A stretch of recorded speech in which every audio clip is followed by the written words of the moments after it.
yaxshilik nimadir ko'ngil qo'shig'i, dildan dilga ko'chgan aziz ehtirom. Yaxshilik nimadir dillar oshig'i, u bitta tabassum, u bitta salom. Assalomu alaykum aziz yurtdoshlar, aziz ustozlar. Bugun O'zbekiston Respublikasi bayrog'i qabul qilingan kun. Davlat bayrog'i O'zbekiston Respublikasining 1991-yil 18-noyabrdagi O'zbekiston Respublikasi davlat bayrog'i to'g'risidagi qonun bilan tasdiqlangan. O'zbekiston Respublikasi qonun bilan tasdiqlangan o'z davlat ramzlari, bayrog'i, gerbi va madhiyasiga ega. Davlat ramzlari davlat himoyasidadir. O'zbekiston Respublikasi Konstitutsiyasi 5-moddasi.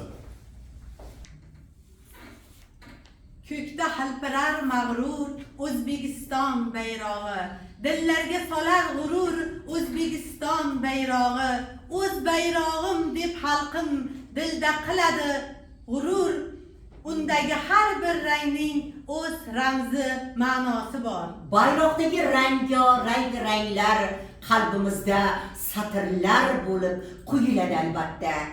Bayrog'imiz 4 rangda, qizil, yashil, moviy, oq. Menga oq rangi yoqar, hammasidan ham ko'proq.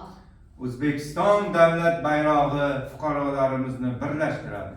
Millatimizning umumiy g'oyasini ifodalaydi.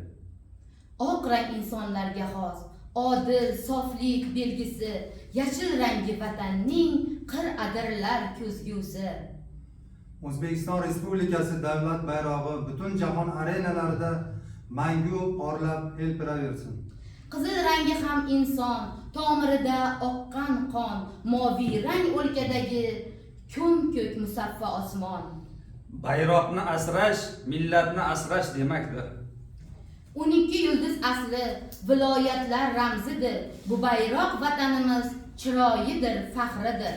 Bayroqdagi 12 yulduz yurtimiz madhini qilaylik ko'z-ko'z.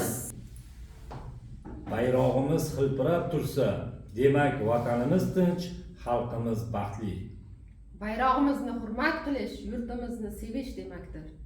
Bayrog'imiz davlatimiz mustaqilligi va suverenitetini ifodalovchi ramz. Respublika bayrog'i g'ururimiz, orimiz. O'zbekiston bayrog'i g'ururimiz, faxrimiz. Hurmatli ustozlar, O'zbekiston Respublikasi bayrog'i qabul qilingan kun barcha umumta'lim maktablarida davom etmoqda. Bu tantanalar va O'zbekiston Respublikasi bayrog'i qabul qilingan kun muborak